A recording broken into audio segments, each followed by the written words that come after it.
오늘 하나님의 말씀은 느헤미야 11장 1절과 2절입니다. 백성의 지도자들은 예루살렘에 거주하였고 그 남은 백성은 제비 뽑아 10분의 1은 거룩한 성 예루살렘에서 거주하게 하고 그 10분의 9는 다른 성읍에 거주하게 하였으며 예루살렘에 거주하기를 자원하는 모든 자를 위하여 백성들이 복을 빌었느니라. 아멘. 남유다는 BC 586년 바벨론에게 나라를 빼앗기고 포로 생활을 하게 되었습니다. 고레스 칙령에 의해 1차로 귀환한 이스라엘 백성들은 성전을 재건하였습니다.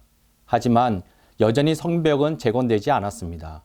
오랫동안 방치되었던 성벽은 재건하기가 쉽지 않았습니다. 왜냐하면 성벽을 재건한다는 것은 정치적인 의미를 담고 있기 때문이었습니다. 그래서 느헤미야가 성벽을 재건하고자 할 때 방해 공작이 심했던 것입니다. 느헤미야 당시 예루살렘 성은 크고 넓었는데 성 안에 사는 사람들은 얼마 없고 제대로 지은 집도 많지 않았습니다. 심지어 적의 주요 공격 대상이 되기 때문에 백성들은 예루살렘에 살려고 하지 않았던 것입니다. 성벽 재건도 중요하지만 이에 못지않게 도시의 기능을 회복하고 재건된 성벽을 지키기 위해서라도 인구를 재배치할 필요성이 있었습니다. 느헤미야 11장은 바로 예루살렘에 정착하게 된 사람들의 목록이 소개되어 있습니다. 먼저 백성의 지도자들이 솔선수범하여 예루살렘에 거주하였습니다. 다음으로 백성 중에 10분의 1은 제비로 뽑혀 거주하도록 하였습니다. 누가 이 도시로 이사할 것인가를 결정하기 위한 제비 뽑기를 실시한 것은 운에 맡기는 것이 아닙니다. 이것은 하나님의 의지를 드러낸 것입니다. 사람이 제비는 뽑으나 이를 작정하기는 여호와께 있느니라. 아멘. 예루살렘에 거할 자를 선정함에 있어서 제비로 뽑은 것은 이 일이 하나님께 속한 일로서 하나님의 뜻을 따라 정착시킨 것임을 뜻합니다. 마지막으로 예루살렘의 살기를 자원하는 자들로 채워졌습니다. 공동체 성장과 회복에 있어서 자원함이 있어야 합니다. 예루살렘에 거주하게 된 이들은 이처럼 지도자들, 제비 뽑힌 이들, 자원한 이들이었습니다. 이들로부터 하나님의 공동체가 회복되고 세워나가게 되었습니다. 예루살렘에는 성전이 있습니다. 제비로 뽑힌 10분의 1의 인원, 억지로 하지 않고 자원하여 거주한 이들, 11조와 봉헌에 대한 말씀이 연상됩니다. 그렇습니다. 예루살렘의 성벽 재건은 결국 하나님과의 관계의 회복입니다. 일상생활의 회복은 하나님과 관계의 회복으로부터 시작됩니다.